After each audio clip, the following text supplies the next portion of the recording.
isa kanadha. Gara gammachuu gooftaatti gali. Barbaraan boqonnaan bakka itti jiraattu. Dhabaatii malee bu'aatii malee bakka itti boqonnaa bara argattu.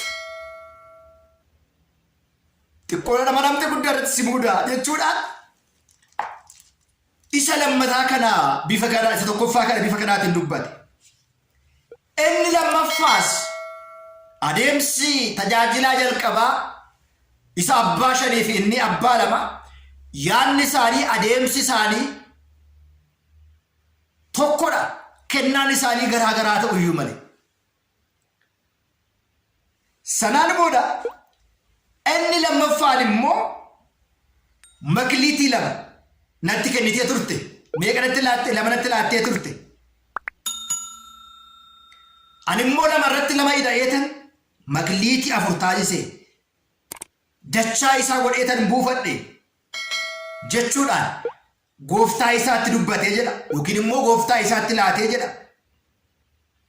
Akkuma isa abbaa shanii kennaan koo isa abbaa shaniidha gadidha. Xiqqoodha. Isa irra hin xiqqaata waan ta'eedhaaf isaaf 5 kenne anaaf 2 laate. Akkuma inni narraa hir'ise kan anis immoo hir'isee hin galcha ta'u hin jedhiin isaaf 5tu kenname 5 buufata. Anaaf immoo 5tu laata 2tu laatame 4 godha jedhee yeroo baay'ee gahee mataa keenyaa ba'uu akka qabnu gahee mataa keenyaa ba'uun akka nurra jiru abalu guddaa qaba inni sun xiqqaa qaba inni kun guddaa qaba otoo hin jedhin xiqqaadha guddaa otoo hin jedhin kennaanuu kenname irratti hojjechuu akka qabnu agarsiisa. Sanaan booda akka buufate ibsee gooftaa isaatti laatee jedha. Akkuma isa abbaa shanii atis gaarii raawwatte inni abbaa shaniis gaarii raawwattee jedhame. Inni abbaa lamaaf gaarii raawwattee jedhame. Maaliif lachan isaaniiyyuu lama buufatanii waan ta'eedha. Bu'aa lama qabu waan ta'eedhaaf.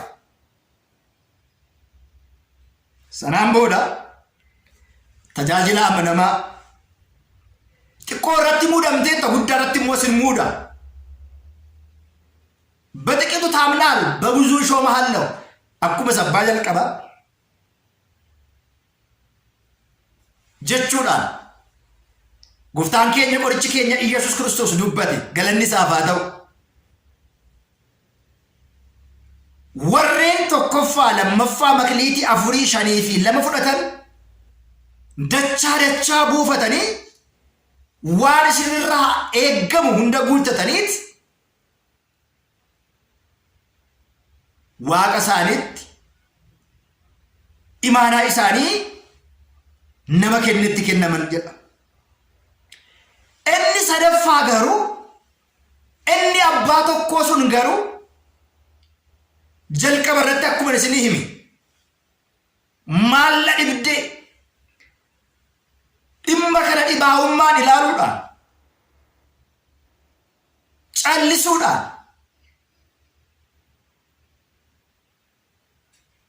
agartanii tajaajiltoonni keenya bara kana ga'ee jiranis akkasumadha.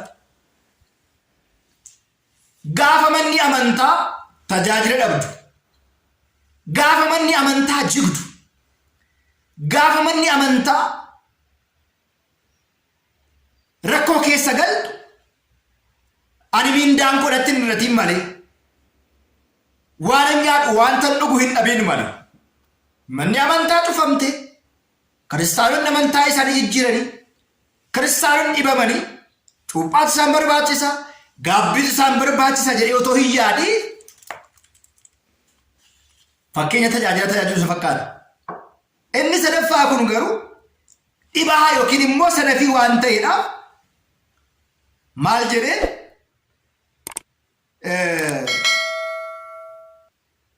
namni dhibaa qaama isaa qofaa miti sammuun isaallee dhibaadha. Sanaan booda gooftaan saasuun qarshii kana gaafa isa gaafatu yaa gooftaa ati lafa hin facaasne walitti qabda yookiin immoo haamta. Bakka hin bittinneessine immoo walitti guurta. Ati gara jabaa waan taateef. Ati gara jabeessa ta'uu kee sin beeka. Kanaaf sin sodaadhe.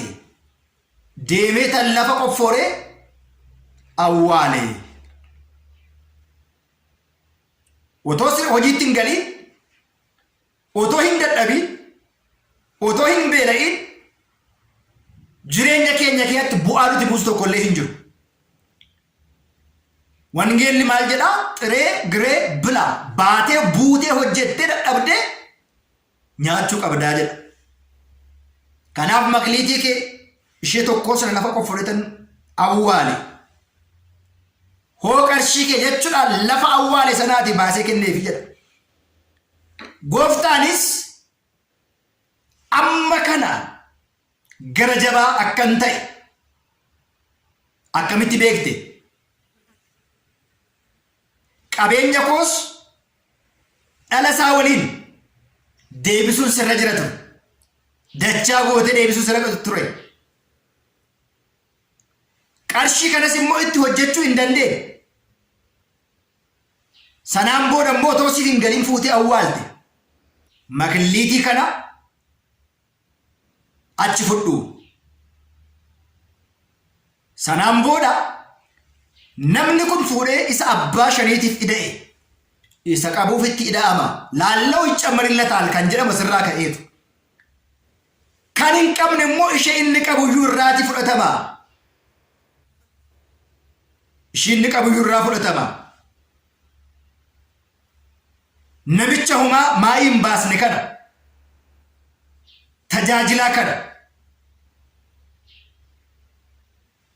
Fuudhaatii lafa boo'ichaa ilkaan ciniinuun bakka ta'u sanatti iddoo murtoo sanatti geessaa jedha. Fakkeenyi kun kan kenname yookiin immoo kan laate gooftaa keenya qoricha keenya Iyyasuus Kiristoosidha. Bifa kanaatiin fakkeenya kana kaa'ee jira. Abbaan qabeenyaa gooftaa keenya qoricha keenya Iyyasuus Kiristoosidha. Tajaajiltoonni sadan immoo kennaan garaa garaa kan isaanii kenname. Akkuma beekumsa isaaniitti, akkuma ogummaa isaaniitti warra isaanii kenname akka tajaajilaniif imaanitti kennamedha. Abbaan jalqabaa xiqqoon qaba otoo hin jedhin, inni lammaffaa xiqqoon qaba otoo hin jedhin, inni sadaffaan immoo maal na dhibdee jedhee isa jiraatudha. Amaloonni tajaajiltootaa kunis inni lammaffaa fi inni tokkoffaa wal fakkaatu. Inni sadaffaa garuu kanarraati addadha. Inni sadaffaa garuu kanarraa addadha. Taa'ee dhibaa'ummaa, rakkoo, gadadoo isa haasa'u. Kun mana keenya keessas bara kana kee jira. Yeroo ammaa kanas wanti nu qunnamaa jiru isa kanadha. Manni kiristaanaa gaafa tajaajila dhabdu, kiristaanonni gaafa tajaajila dhaban, gaafa dhibaman, innaa dhaqanitti boo'an, hojii hafuuraa, hojii foonii, maalla dhibdummaa, dhibaa'ummaa warreen agarsiisan har'as mana keenya keessa, mana kiristaanaa keessa jiru jechaadha. Maarree maatiiwwan Waaqayyoo mana amantaa meeqa cufamee jira? Kiristaanota meeqatu yeeyyiin nyaatamee jira? Mana amantaa meeqa tajaajila dhabee jira? Kanaaf egaa qabeenyi kun imaana wangeelaati. Jarreen sadan kun immoo akka tajaajilaniidhaaf kennaan garaa garaa kan isaanii kenname tajaajiltoota sadiin fakkeeffamu. Naanna'ee kun warri har'a tajaajilan luboonni, phaaphaasonni, daaqonoonni, monoksoonni bara kana kee jiran saba kana hin eegan ta'an. Fannoon imaanaadha yookiin immoo makliitiidha. Wangeelli nuu kenname makliitiidha. Wangeela kanatti fayyadamne saba keenya barsiisne, saba keenya cuubnee gara dhugaatti hin deebisu taanaan kennaa nuu kenname sana akka nu gaafachiisudha. Barnoota kanarraati kan barannu. Barnoota kanarraati kan hubannu. Meeqan keenyatti imaana nuu kennametti immoo fayyadamaa jira. Inni kun barsiisota wangeelaa tajaajiltoota abboolii qofaa miti namni kamiyyuu imaanaa fannoo itti kenname qaba. Fannoon kun gaafa hidhannu bu'aa itti buusuuf malee imaanaa keessaa hir'isne akka ittiin jiraannu miti. Hanga dhumaatti cimnee dhaabachuudha. Fannoo keenya eeggachuudha. Soomuudha. Sagaduudha. Nurraa kan eeggamu isa kana jechaadha maatiiwwan Waaqa. Malee ani yoon jiraadhe miindaa gaarii yoon argadhe luboonni keenya akkasii baay'ooliin isaanii keessuma kan Finfinnee magaalaa gurguddaarra kan jiran ani miindaa gaarii argannaa ani teessoo gaarii irra teenyaa mana gaarii ijaarradhe jennaan konkolaataa gaarii qabaadhe jennaan miindaa gaarii qabaadhe jennaan manni kiristaanaa yoo gubattes yoo tajaajilamuu baattes maal na dhibee jedhanii kan haasa'an baay'oon isaanii jiru maatiiwwan Waaqa. Naanna'ee kennaanuu kenname irratti ittiin fayyadamnu taanaan dhumni isaa baasaa lafa dukkanaa iddootti ilkaan cicciniinnatan iddoo dukkanaatti baasaa achitti rakkoon dhiphinni gidiraan itti haa ta'u jedhee akkuma inni nu barsiise jecha. Maarree tajaajila nama namaan eenyudha? Inni gaarii ta'e xiqqooratti inni amaname mana amantaa keetti inni amaname qabeenyi mana amantaa seeraan kan eegu kan hinanne kiristaanota kan gorsu nagalcha waa'een baduu kiristaanota kan jedhu nagalcha waa'een jiguu kiristaanota kan jedhu nagalcha waa'een mana kiristaana tajaajila dhabuu kan jedhu eenyudha inni? Mee sagal ofaa gaafatu. Boleettiin koo gaafa lafa qiraati baddu dhimma ishii baddee anan nan galchu. Boleessi koo gaafa inni badu dhimma isaa badee anan nan galchu. Jenneetu dubbanna taanaan Waaqayyo hunda keenya iyyuu akka inni nu gaafatu asirraati beekuun barbaachisaadha. Qulqullichi Daawit faaruu isaa